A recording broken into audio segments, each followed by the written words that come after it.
Day one.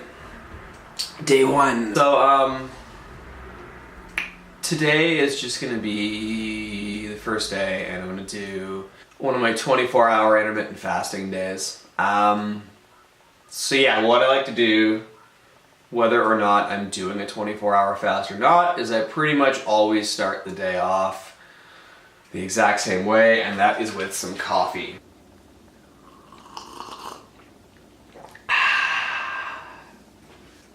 Oh, it's cold as shit. Oh, it's cold as shit. Okay. You guys are wondering, by the way, why I'm always like seemingly wearing a hat inside my house. It's because it's a little quirk. The houses in Korea and the apartments just don't have very good insulation. And so it gets really fucking cold in the winter. And like they have heaters, but it's the kind of space heater you turn on and off and is expensive to run. It's kind of the same in Japan as well. So if you're wondering why I'm always wearing a hat, it's because my head is cold. This is it. This is the view from one of the docks on my island. Yeah. And I must admit, even though I bitch and complain about living here because it's boring as fuck, on a day when it's nice out and the weather's not shit, pretty scenic. Okay, so one of the things I like doing on fasting days is going and getting like a 0-calorie kind of carbonated drink. It helps because the bubbles make you feel full, and it kind of just breaks up the monotony of fasting. More than anything else, what am I looking for? Do they not have it? Oh no! Oh, yeah, they do. Yeah, these guys right here. Okay, so it's about 5:30, so the fasting day is almost up. I got 3.5 more hours.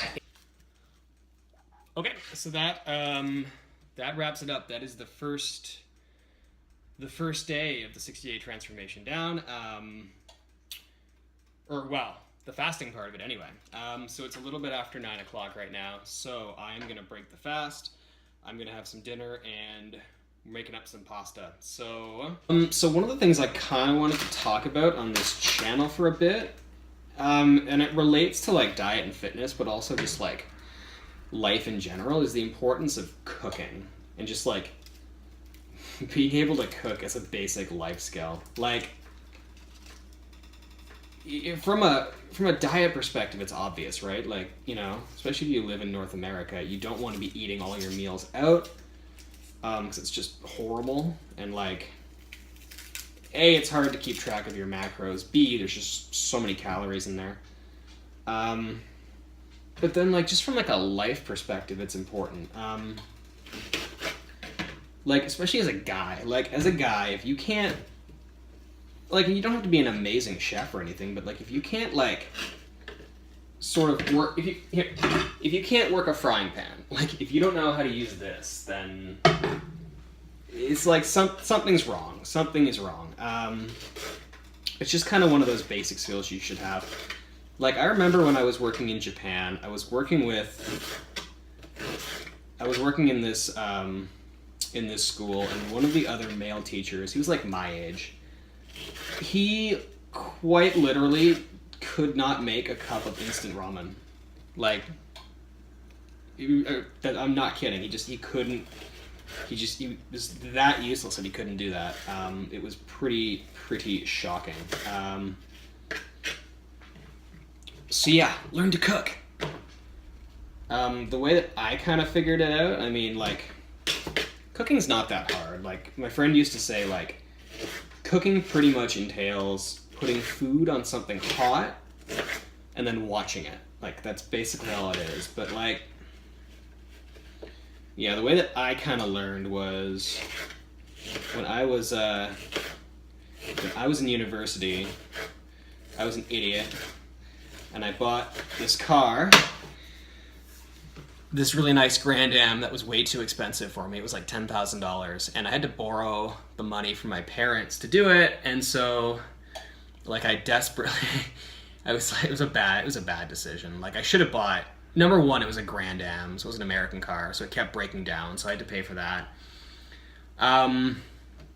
But yeah, I ended up having to go. I worked in a restaurant kitchen, and pretty much all throughout university and right after. And I gotta wait for. Is that on?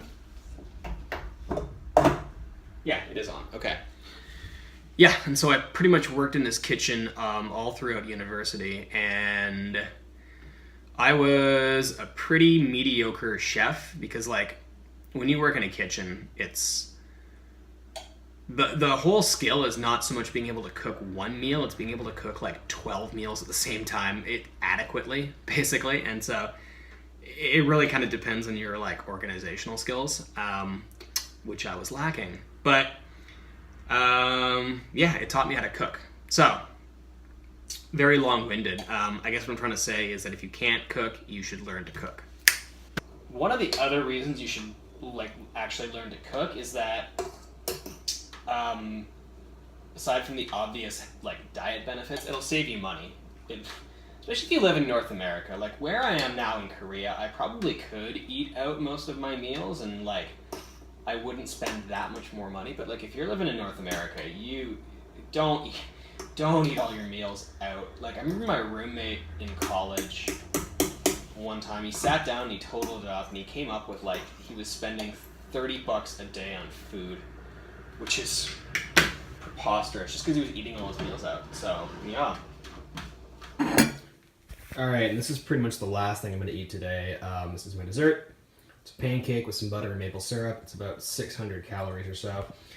This was kind of like a ritual last time during the 60-day challenge, and it was kind of like just a nice way to finish the day. And I make sure I make it fit my macros, so it's all good. And yeah, that's it.